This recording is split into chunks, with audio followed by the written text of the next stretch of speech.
naman kung saan ang pag-alaman namin may karanasan sila sa pag-renta at kung ano-ano ang naka-apekto sa buhay nila. Kami po si Tita Angela Ragosa. Ano ba meron mo para sa dokumentaryo?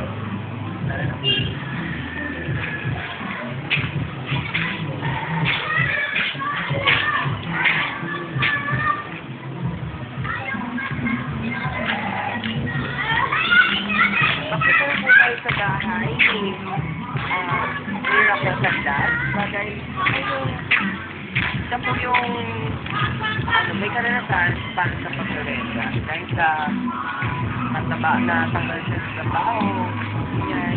Pero mas daragdagan pa po yung kaalaman natin kung tatanungin natin siya. Siya mismo magbibigay ng mga information.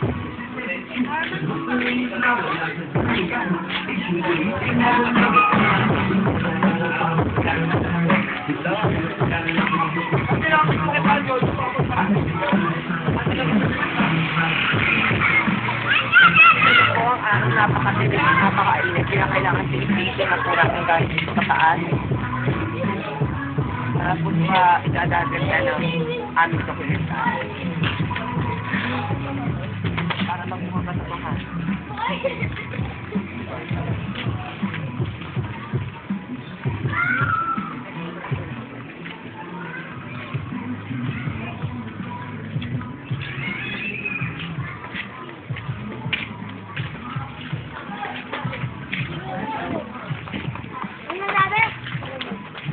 Mag-aarawi. Ayaw. Siya nga manigamit sa isang puso.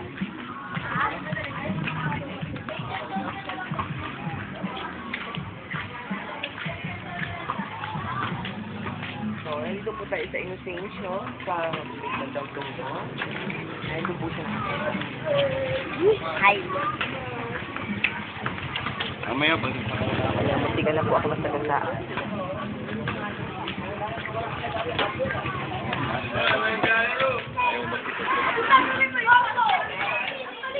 Ayan, malapit na po tayo sa bahay ni Raquel Sagdas.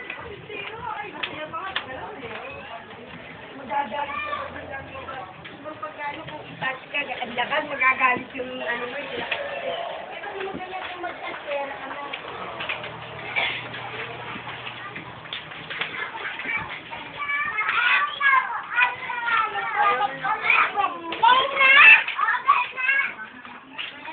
So, dalawang sakay po mula Alcandula ang papunta dito sa bahay nila.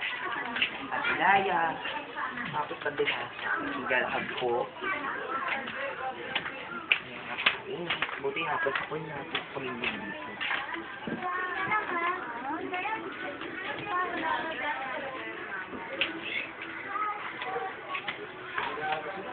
Yes. Tao po. Tao po. Tao po. Tao po. Video camera.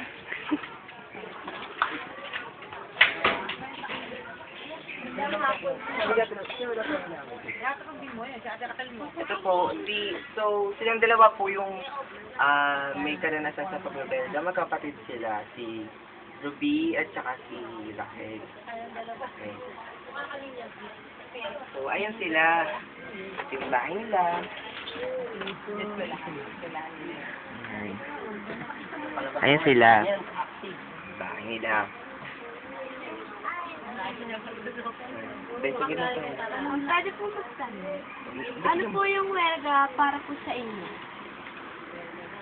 Werga, pagpapahayag ng damdamin kung sa trabaho, tapos mo sa management, kung tungkol naman sa tama yan sa bansa. Pagpapahayag ng damdamin, kung ano ayaw at gusto mo. Kung makamit po ninyo ang inyong kailangan, hihinto na ba kayo? Oo, kasi binigay na nga yung gusto mo kasi hindi ka pa hihinto, di ba? Nakakahiya rin naman sa Sa kami ang kuha na yan. pagbigay na lang gusto mo. Para sa akin, Hinto na ako kasi napasalamat na ako.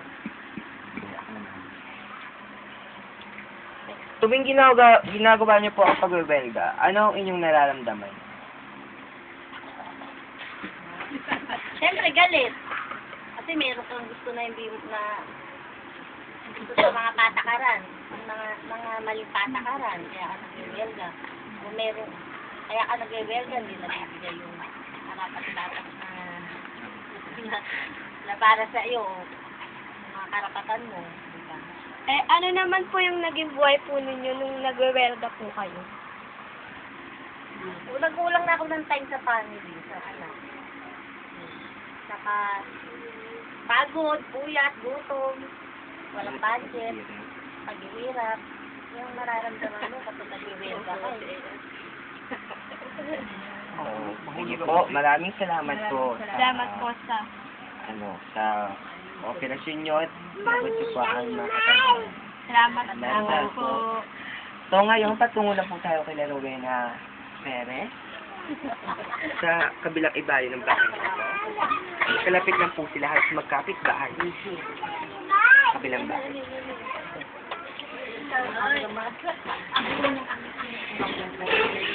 Kaya kapuso o kapamilya mo na natin. Dalawa na yung ano.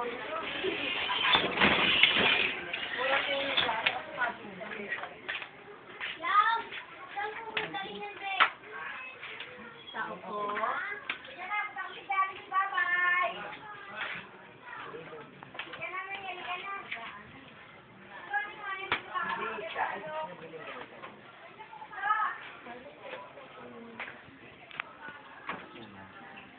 Patungo na.